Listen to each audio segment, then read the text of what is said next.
Hermana, muchas gracias por concedernos esta entrevista para Aleteia y El Observador. Gracias a ustedes.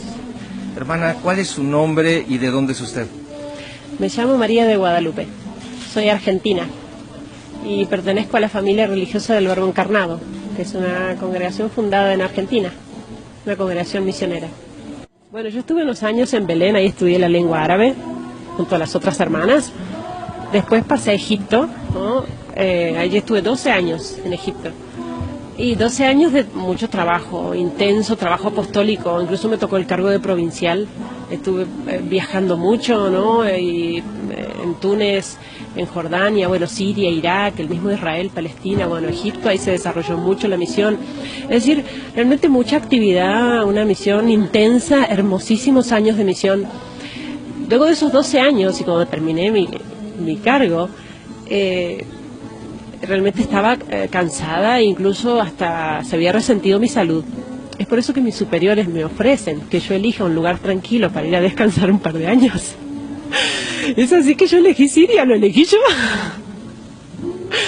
Pero siempre lo cuento para que, primero para que se entienda lo que era Siria antes, ¿no? Como para elegirlo como un lugar para descansar. En segundo lugar, para que se vea como Dios nos lleva por caminos que uno no espera. Y bueno, yo iba a Siria buscando descanso y fueron poquitos meses que más y se desató esta guerra y persecución terrible que dura hasta el día de hoy. Y he vivido estos años feliz. Ciertamente no encontré lo que iba a buscar, que era descanso. Pero Dios sabía que no era eso lo que yo necesitaba en esos años y que quería otra cosa, ¿no? Por eso yo personalmente lo considero un privilegio, una gracia de Dios. ¿Cómo es vivir en esa zona de guerra con el miedo tal vez de ser martirizada, violada, o secuestrada, decapitada? ¿Cómo se vive, hermano? Bueno, yo creo que hay una sola manera de vivirla y es vivirla bien, para vivirla bien. La única manera es por gracia de Dios. Yo no le encuentro otra explicación. O sea, humanamente hablando, eso es para enloquecer, es para enfermarse al menos. O sea, es para la situación que vivimos en Alepo, es de bombardeo permanente. Yo no recuerdo un solo día en 4 años, ni uno solo, en silencio. Bombardeos, ataques, tiroteos, cañonazos permanentes de día y de noche, riesgo en toda la ciudad. Balas que entran por la ventana todos los días, muertos entre los nuestros, heridos. ¿Puede dormir, hermano? Cuando esto empezó en el 2011, yo recuerdo que fue de un día para el otro, empezaron los tiros y los aviones y pasaban los tanques, ¿no? Nos agarró muy de sorpresa. Y las primeras 2 semanas hubo toque de queda, estuvimos encerrados, era muy difícil dormir, había mucho miedo, no se sabía qué pasaba, qué iba a pasar, si el ejército iba a lograr, ¿no?, detener a los terroristas. Pero claro, las 2 semanas se hicieron meses y se hicieron años. Entonces, lamentablemente, porque no suena bien decirlo, pero uno se acostumbra y la gente se ha acostumbrado.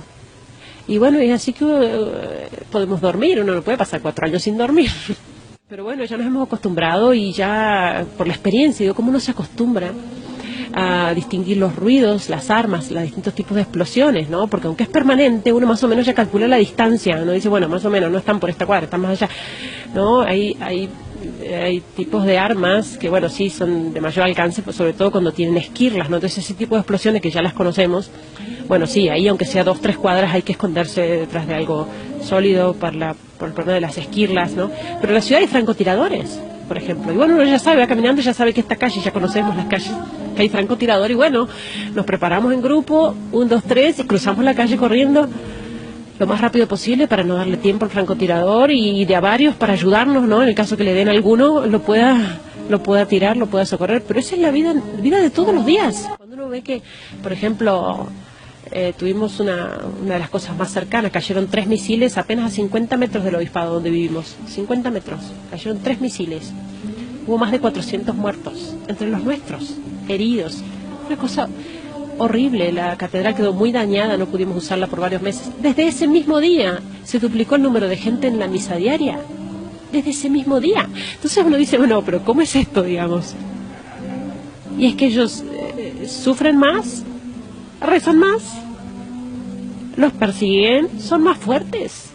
¿La hermana Guadalupe alguna vez ha tenido por su mente o le ha cruzado por su mente el martirio? Bueno, sí, muchas veces. Sí, muchas veces. Yo creo que es parte de la opción, de la elección que hemos hecho de seguir este llamado de Dios a la vida misionera, ¿no? Cuando yo pregunté a mis padres, porque nuestros superiores apenas comenzó la guerra nos ofrecieron cambiar de misión si queríamos, que no estábamos obligados, como cambió tanto la situación. Queríamos quedarnos, realmente queríamos quedarnos, pero necesitábamos también el apoyo de nuestras familias. Cuando llamé a mis padres, les dije, bueno, ya sabían cómo estaba la situación, pero me quiero quedar, ¿ustedes qué dicen? Mis padres me dijeron, lo que pasa es que has estado con esta gente hasta ahora y los vas a abandonar cuando más te necesiten. Tenés que quedarte ahí, si no, no te podés llamar misionera, me dijo, aun cuando eso signifique dar la vida. ¿Y por qué es así? Porque si vamos a ser misioneros, pero bueno, cuando ya empiece a doler un poco, o empiece a ajustar un poco, no, que ya cueste, no, hasta ahí no más, ¿no? Y es por eso que, bueno, uno lo considera ciertamente como una posibilidad, que Dios nos dé la gracia de mantenernos firmes si llega ese momento. Hermana, ¿qué necesitan los cristianos en Siria? Bueno, los cristianos están pasando carencias de todo tipo, ¿no? La persecución es terrible y van dejando sus casas, abandonando sus pueblos, su propia tierra. Están pasando necesidades extremas. En Alepo mismo es tanta la cantidad de refugiados, de gente que ha copado las escuelas, las universidades, conventos, iglesias, mezquitas. La gente durmiendo en la calle, tenemos temperaturas bajo cero. Normalmente en invierno, en esas semanas de mucho frío, mueren niños de frío, solo por el frío. Y es por hablar de un ejemplo, ¿no?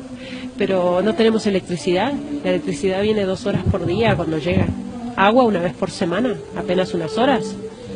Y Alepo sufrió, sobre todo al principio, 1 año y medio casi de asedio. Fue sitiada la ciudad, con lo cual se cerraron todas las rutas de acceso a la ciudad y estuvo sin insumos. Una ciudad de 5 millones de habitantes. Se acabó la comida, obviamente. Entonces, bueno, arroz, enlatados, fideos. La cantidad de gente que ha perdido sus casas, sin hablar de la persecución misma, ¿no? Las decapitaciones, los secuestros. Tenemos muchísimos testimonios de cristianos, incluso de nuestra parroquia, que han sido secuestrados, obligados con ametralladora aquí a renegar de Jesucristo, ¿no? De su fe. Y aún así, cuando ellos están necesitando tanto, que podrían hacer una lista así, ¿no?, de cosas que necesitan, cuando uno sale de allá, ellos dicen, pídanle al mundo que rece. Es eso lo que piden. Pídanle al mundo que rece. Lamentablemente esto está pasando desde hace años y el mundo no lo sabe. El mundo no lo sabe. O sea, tiene que salir la foto de un niño para que la gente empiece a decir, hay guerra, ¿por qué? ¿De dónde sale? Estamos en el siglo XXI. Que mandamos un mensajito de WhatsApp aquí y llega a la China en un segundo. Y puede ser que el mundo no sepa lo que está pasando. Entonces, por eso yo creo que es tan importante difundir esto, que se conozca, porque además más gente reza, más gente puede ayudar, más gente puede colaborar, cada uno en los medios que tenga, obviamente, eso queda a cada uno en el lugar incluso que ocupe, en el cargo que tenga, porque en esto obviamente tenemos distintos grados de responsabilidad en este conflicto, ¿no? Y en esta guerra, y entonces están quienes son los grandes responsables, a quienes ciertamente se les pedirá cuenta de esto, ¿no? Hermana, confírmenos esto, porque ciertamente nos llega información de que son decapitados, desollados, enterrados vivos, quemados vivos. ¿Esto es cierto? Totalmente.